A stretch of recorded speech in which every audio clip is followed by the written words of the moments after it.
বাংলাদেশের অর্জন, বাংলাদেশ নামক যে ভূখণ্ডের জন্ম হয়েছিল 1971 সালে, সেই মুক্তিযুদ্ধ নিয়ে বাংলাদেশে বিতর্কের শেষ নেই। মুক্তিযুদ্ধের পক্ষে বিপক্ষে নানা শক্তি নানা সময় মুক্তিযুদ্ধকে নিয়ে বিতর্ক সৃষ্টি করেছেন।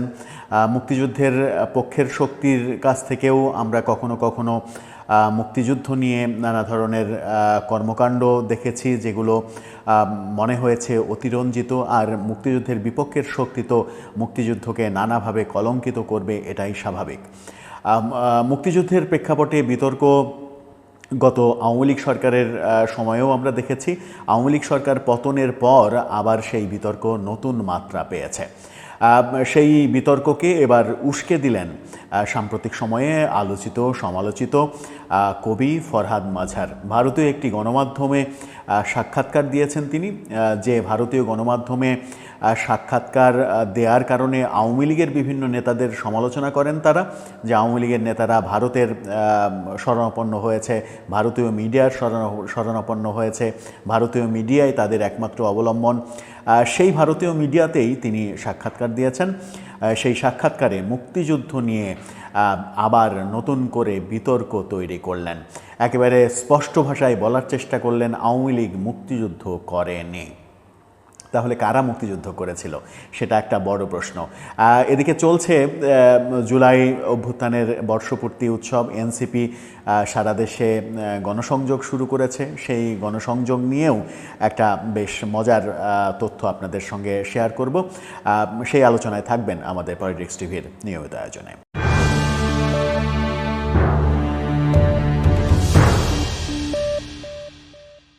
দর্শক, পলিটিক্স টিভির নিয়মিত ভিডিওগুলো স্পন্সর করছে প্রজাপতি.টিভি, নতুন ওটিটি প্ল্যাটফর্ম। আপনারা চাইলে ইউটিউবে, ফেসবুকে, ইনস্টাগ্রামে, টিকটকে দেখে নিতে পারেন। ডেসক্রিপশন বক্সে লিঙ্ক দেওয়া থাকবে, সেখান থেকেও আপনারা দেখে নিতে পারেন প্রজাপতির কার্যক্রম। চলে যাচ্ছি মূল ভিডিওতে।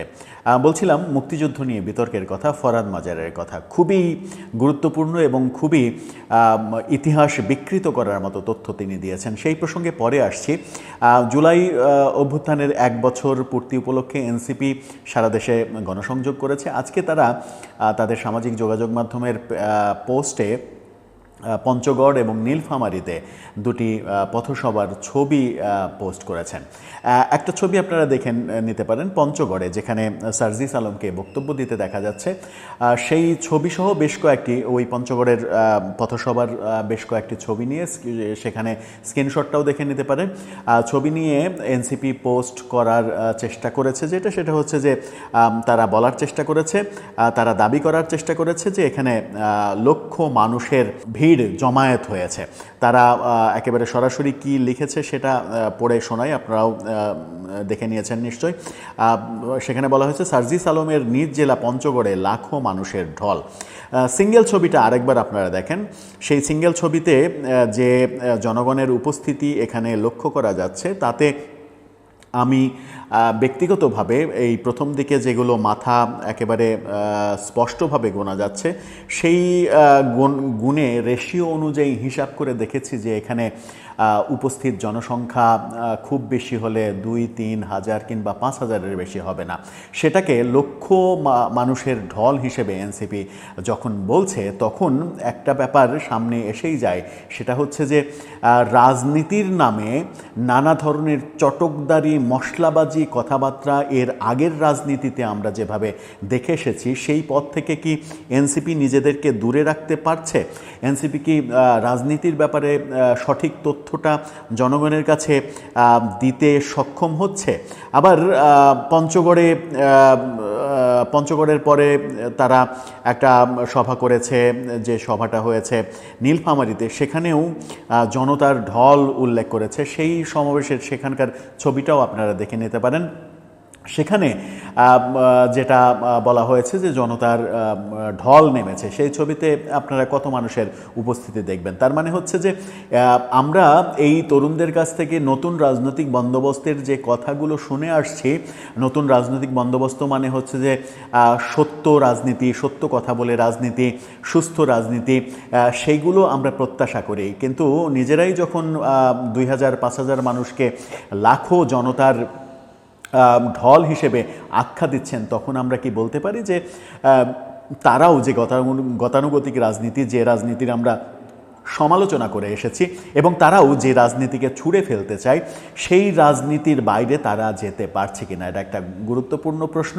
এবং আমার মনে হয় যে এই ব্যাপারে তাদের সচেতন হওয়া উচিত যে পুরনো রাজনৈতিক বন্দোবস্তের পথে থেকেই নতুন রাজনৈতিক বন্দোবস্তের সংজ্ঞা নির্ধারণ করা এটা এক ধরনের দ্বিচারিতা হচ্ছে। এবার চলে যায় ফরহাদ মাজারের প্রসঙ্গে। ফরহাদ মাজার ভারতীয় গণমাধ্যম দ্য ওয়ালে সাক্ষাৎকার দিয়েছেন। দ্য ওয়ালে সাক্ষাৎকার দিয়ে তিনি বলার চেষ্টা করেছেন সেটা হচ্ছে যে আওয়ামী লীগ মুক্তিযুদ্ধ করেনি, আওয়ামী লীগের নেতৃত্বে মুক্তিযুদ্ধ হয়েছিল, এটা একেবারে মিথ্যা কথা।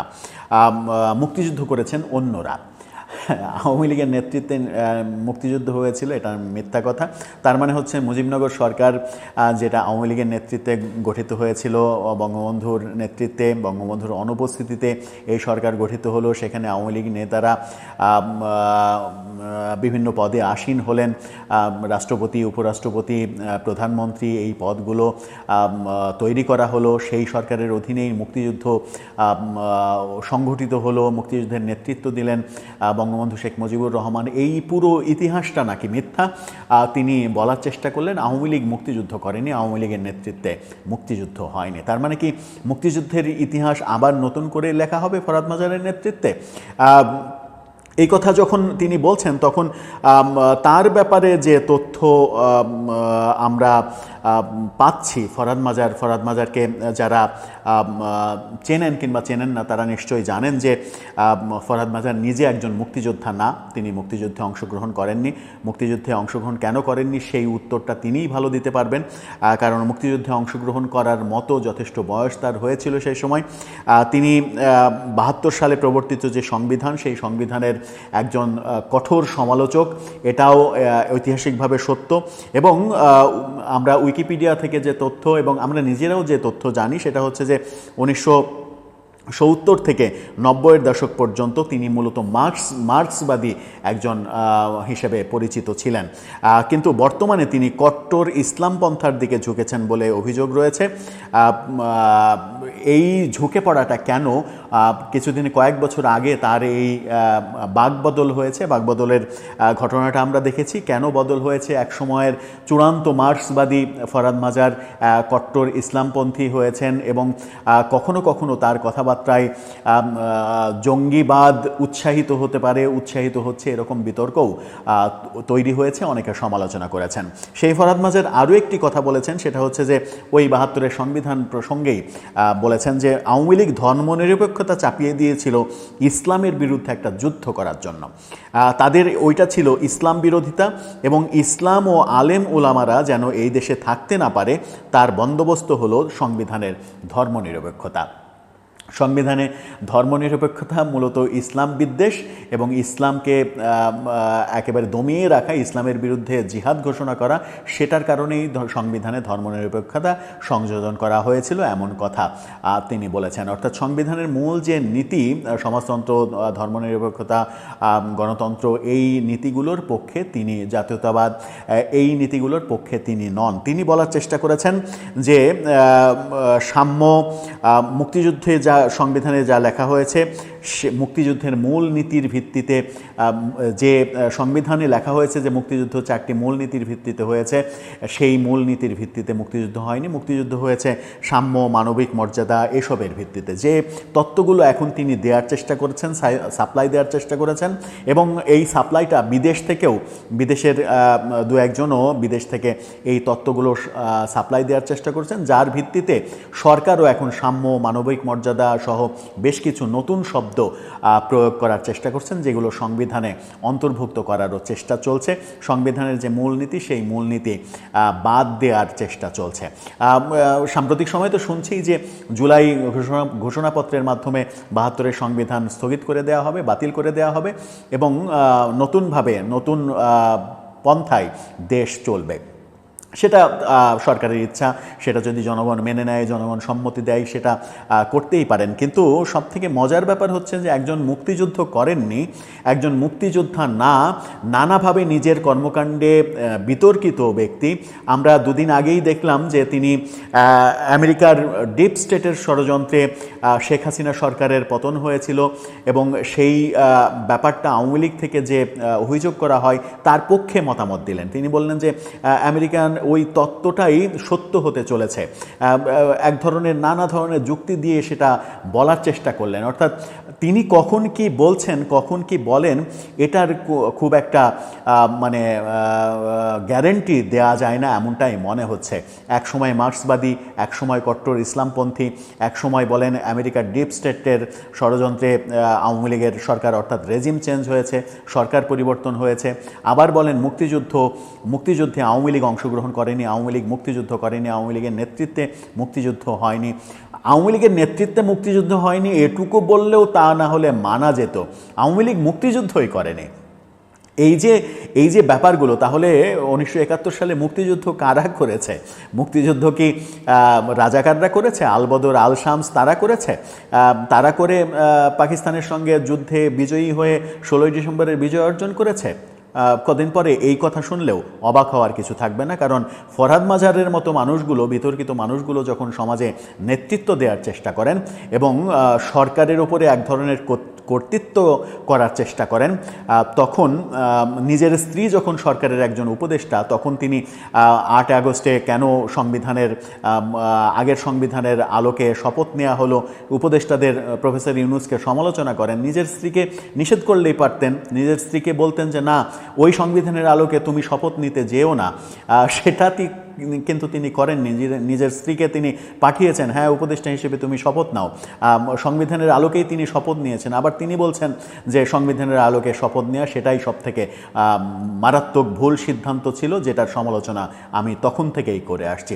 নিজের স্ত্রীকে কিন্তু থামাতে পারেননি, কিন্তু অন্যদের জ্ঞান দিতে চাচ্ছেন। এবং যে মন্তব্য তিনি দ্য ওয়ালের সঙ্গে সাক্ষাৎকারে করে ফেললেন, এরপরে মুক্তিযুদ্ধ নিয়ে এর চাইতে ন্যাক্কারজনক কাটাছেঁড়া হলেও অবাক হওয়ার কিছু থাকবে না। এই বাংলাদেশে বোধহয় আমাদের অনেক কিছু দেখতে হবে। এর দায় কি এড়াতে পারে আওয়ামী লীগ সরকারও? সেই প্রশ্নটাও আসবে, কারণ আওয়ামী লীগ সরকারের আমলেও মুক্তিযুদ্ধকে যেভাবে একপাক্ষিক করার চেষ্টা করা হয়েছিল, জয় বাংলা মুক্তিযুদ্ধের স্লোগান হওয়া সত্ত্বেও জয় বাংলা নিজেদের স্লোগান বানিয়ে জয় বাংলাকে যেভাবে বিতর্কিত করেছিল আওয়ামী লীগ, এবং মুক্তিযুদ্ধের ইতিহাস এমনভাবে বঙ্গবন্ধু কেন্দ্রিক করার চেষ্টা করেছিল। আমরা শেখ হাসিনার 15 বছরেও তাজউদ্দিন আহমেদের গুণগান শুনিনি, সৈয়দ নজরুলের গুণগান শুনিনি, কিংবা ক্যাপ্টেন মনসুরের গুণগান শুনিনি, মুক্তিযুদ্ধের সর্বাধিনায়ক যিনি ছিলেন তার গুণগান শুনিনি।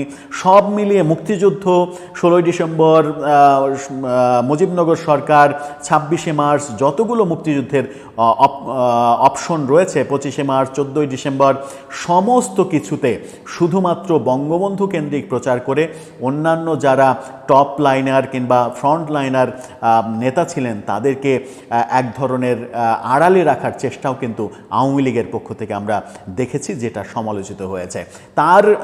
তার ন্যাক্কারজনক প্রতিশোধ এখন আওয়ামী বিরোধীরা যদি নেয়, আওয়ামী লীগকেই মুক্তিযুদ্ধের ইতিহাস থেকে মুছে ফেলতে চায়, তাহলে কি অবাক হওয়ার কিছু থাকবে? কারণ এই বাংলাদেশে তো সব কিছুই হয়, সব কিছুই দেখতে আমরা অভ্যস্ত। আগামীতে আরও অনেক ন্যাক্কারজনক ঘটনা দেখব হয়তো। দর্শক, আপনার কি মনে হয় ফরহাদ মাজার যে কথা বললেন সেই দায়টা আসলে কার? ইতিহাসে আমরা আর কি নতুন তত্ত্ব শোনার জন্য অপেক্ষা করব? আপনার মতামত জানিয়ে লিখতে পারেন আমাদের কমেন্ট বক্সে।